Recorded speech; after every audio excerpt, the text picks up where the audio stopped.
नहीं भूल पा रहे। अच्छा, ब्राह्मणों की पैर पे गिर रहे हैं और एक चुनावी नौटंकी है। आखिरकार चुनाव में ही क्यों?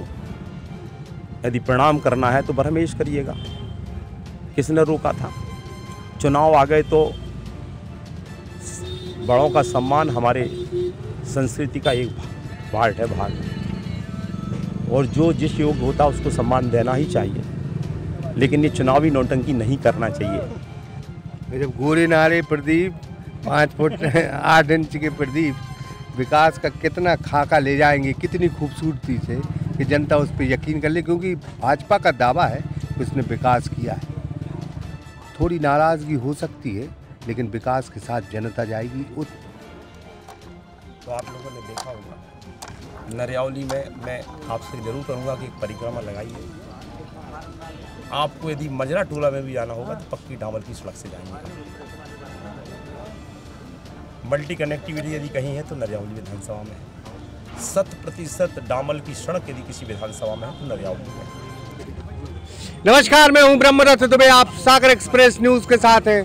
मध्य प्रदेश की नरियावली विधानसभा के विधायक और लगातार चौथी बार टिकट पाने वाले प्रदीप लारिया हमारे साथ मौजूद हैं।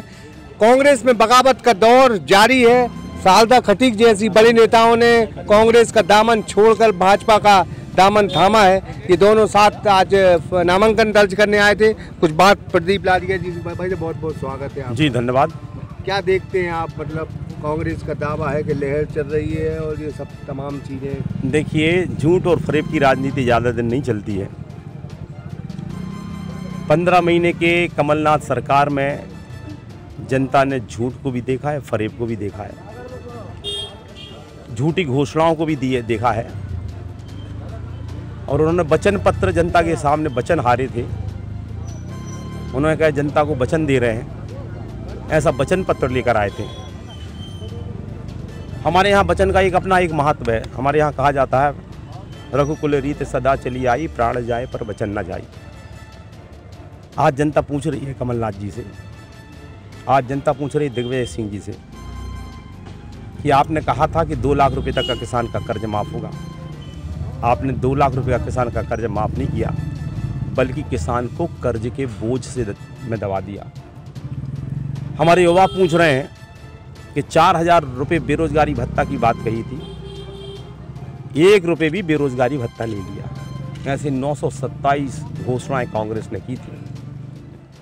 जनता समझ गई है कि ये झूठे वादे, झूठे वचन, इसमें बहकावे में जनता नहीं आने वाली है।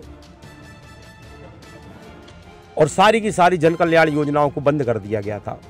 संबल योजना बंद, मुख्यमंत्री कन्यादान योजना बंद, लाडली लक्ष्मी योजना बंद, प्रधानमंत्री आवास योजना बंद, तीर्थदर्शन योजना बंद। एक एक कर कर सारी योजनाओं को बंद करने का पाप यदि किसी ने किया था तो कमलनाथ ने किया था। अब झूठी घोषणाएं चलने वाली नहीं है। मैं समझता हूं कि मध्य प्रदेश में विकास को और नरियावली विधानसभा में विकास को और जन कल्याण को जनता चुनेगी। और मैंने तो एक परिवार के रूप में इस विधानसभा में काम किया है। लोगों के सुख में, दुख में, लोगों के अच्छे में, बुरे में, जब जनता ने जहां बुलाया, जैसे बुलाया, छोटे से छोटे में, बड़े से बड़े काम में मैंने पहुंचने का प्रयत्न किया है। मैंने 15 वर्षों की राजनीति में जोड़ने का काम किया है। और जो हमारे सामने वाले प्रत्याशी हैं, उन्होंने तोड़ने का काम किया है। मैंने जनता को जोड़ा है, उन्होंने तोड़ा है। तो ये जनता समझती है। और ये बात अच्छे से उनको भी समझ में आना चाहिए कि एक बार नहीं, 3 बार जनता ने जो उनके 5 साल का जो उन्होंने कृत्य किए थे, जो लोगों को परेशान किया था, और उसका कारण लोग आज भी उन चीज़ों को नहीं भूल पा रहे हैं। अच्छा, ब्राह्मणों की पैर पे गिर रहे हैं और एक चुनावी नौटंकी है। आखिरकार चुनाव में ही क्यों? यदि प्रणाम करना है तो बरहमेश करिएगा। किसने रोका था? चुनाव आ गए तो बड़ों का सम्मान हमारे संस्कृति का एक पार्ट है, भाग। और जो जिस योग्य होता है उसको सम्मान देना ही चाहिए, लेकिन ये चुनावी नौटंकी नहीं करना चाहिए। सभी लोग समझते हैं कि उनके कृत्य कैसे रहे हैं, ये किसी को बताने की ज़रूरत नहीं है। जैसे ही उनका चेहरा आ जाता है तो वो सारी चीज़ें भी याद आ जाती हैं। जब गोरे नारे प्रदीप 5 फुट 8 इंच के प्रदीप विकास का कितना खाका ले जाएंगे, कितनी खूबसूरती से कि जनता उस पर यकीन कर ले, क्योंकि भाजपा का दावा है कि उसने विकास किया है। थोड़ी नाराज़गी हो सकती है, लेकिन विकास के साथ जनता जाएगी। तो आप लोगों ने देखा होगा नरियावली में, मैं आपसे ज़रूर करूँगा कि एक परिक्रमा लगाइए। आपको यदि मजरा टोला में भी जाना होगा तो पक्की डामर की सड़क से जाएंगे। मल्टी कनेक्टिविटी यदि कहीं है तो नरियावली विधानसभा में है। 100% डामर की सड़क यदि किसी विधानसभा में है तो नरियावली में। हमारे यहाँ 3 नदियाँ बहती हैं, कड़ान, बेवस और धसा, जो सिंचाई विभाग के मापदंड है। हर 3 किलोमीटर में आपको डैम बना हुए दिखाई देगा। कड़ान सिंचाई परियोजना से 30,000 एकड़ ज़मीन सिंचित हो रही है। इस साल से लोगों को पानी सिंचाई मिलने लगेगी। बंडा से भी 2370 हेक्टेयर ज़मीन हमने लड़के और अड़कर अपने क्षेत्र में लाए। सिंचाई के क्षेत्र में और पेयजल का एक बहुत बड़ा काम मैं आपके चैनल के माध्यम से इस बात को कहना चाहता हूँ। जो 75 वर्षों में नहीं हुए आज़ादी के, वो अगले 1 वर्ष में पानी की एक बूंद के लिए लोग तरसते थे। इसके लिए 1000 करोड़ रुपए हम लोग खर्च कर रहे हैं, जिसमें 400 करोड़ एकल नल जल योजना है और 600 करोड़ समूह नल जल योजना है। हम पगरा से पानी ले आ रहे हैं, हम उल्धन से पानी ला रहे हैं और सानोधा 1-2 जो पगरा से डैम से पानी आएगा, उसमें 153 गांव सिंचित होंगे। 389 करोड़ रुपये की योजना है। और जो उल्धन से आएगी, 75 गाँव हमारे पेयजल की उसकी पूर्ति होगी, उसमें 75 गांव शामिल हैं। तो हमारा सागर ब्लॉक और हदर ब्लॉक, ये पेयजल की दृष्टि से हर घर में, यहाँ तक 20 घर भी होंगे जहाँ, वहाँ भी हम नदी का पानी, शुद्ध पानी हमारी जनता को अगले साल तक देने वाले। 12 ब्रिज यदि किसी मध्य प्रदेश की किसी या देश की किसी विधानसभा में बन रहे हैं तो नरियावली में बन रहे हैं। एक सागर का बहुत बड़ा सड़क जो बाईपास और हैवी ट्रैफिक के लिए शहर के अंदर प्रवेश नहीं करने देगा, बाहर निकाल देगा। देख रानीपुरा से लेकर बेतपुरी सड़क तक 530 करोड़ रुपये की सड़क।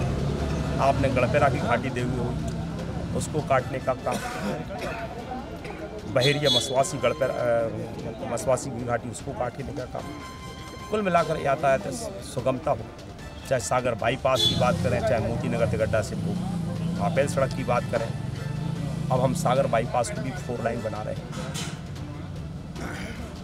जो हमारा 4 लाइन है उस पर भी अंडरपास 100 करोड़ रुपए की राशि से सैंक्शन हुए। तो जो ये ब्लैक स्पॉट थे जहाँ एक्सीडेंट होते थे वो भी समाप्त होंगे। तो काफ़ी विकास के काम हो रहे हैं और ये विकास निरंतर चलने वाली प्रक्रिया है। अभी सिंचाई के क्षेत्र में हमें और काम करना है, तो हम सब लोग मिलकर इस काम को करेंगे। और जन कल्याण के जन्म से लेकर मृत्यु तक भारतीय जनता पार्टी की अनेक योजनाएं, मैं समझता हूँ हर घर में हमारी योजना का प्रवेश हुआ है। उन योजनाओं से किसी न किसी को लाभ मिला है, तो इस बात को भी जनता समझती है। और आने वाले समय में विकास और जन कल्याण के आधार पर हम कह सकते हैं नरियावली में भी कमल खिलेगा और मध्य प्रदेश में भी भारतीय जनता पार्टी। जब देश की नज़र है 100 करोड़ का मंदिर नरियावली को मिला है, तो बड़ा सौभाग्य है आपकी विधानसभा का। दलित समाज की क्या वोट जो ट्रेडिशनल वोट कांग्रेस मानती है, क्या उसमें अब परिवर्तन होगा? भारतीय जनता पार्टी की तरफ वो वोट आएगी? देखिए, ये कोई चुनावी मंदिर चुनावी विषय नहीं है। जिस सांस्कृतिक राष्ट्रवाद की परिकल्पना हम लोग करते हैं, 500 साल तक हिंदू समाज ने राम मंदिर के लिए संघर्ष किया। हम लोग कहते थे रामलला हम आएंगे, मंदिर वहीं बनाएंगे और मंदिर भव्य बनाएंगे। कांग्रेस के मित्र कहते थे तारीख ही बताएंगे। जब सक्षम सरकार आती है, मोदी जी के नेतृत्व में, वो असंभव काम संभव होता हुआ दिखाई देता है। न केवल मंदिर का निर्माण हो रहा है, बल्कि 22 जनवरी 2024 को रामलला जो टेंट में विराजमान थे, अब भव्य मंदिर में उनकी प्राण प्रतिष्ठा हो जाएगी। ये सरकार सांस्कृतिक राष्ट्रवाद की जहाँ बात करती है तो हमारे ऐसे मानदंड हैं जिनको समाज में धर्म में स्थापित है, चाहे हम काशी विश्वनाथ कॉरिडोर की बात करें, चाहे महाकाल लोक की बात करें, चाहे केदारनाथ कॉरिडोर की बात करें, या आदिगुरु शंकराचार्य जी की भव्य प्रतिमा ओंकारेश्वर में लगाने की बात करें, या राम राजा ओरछा मंदिर के भव्य निर्माण की बात करें, या फिर रविदास मंदिर के निर्माण की बात करें, या फिर लवकुश मंदिर के निर्माण की बात करें, ये काम यदि संभव हो पा रहा है तो भारतीय जनता पार्टी की सरकारों के माध्यम से हो रहा है, जिन्होंने समाज को एक सूत्र में बांधने का काम किया, हमारी सनातन संस्कृति को आगे बढ़ाने का काम किया।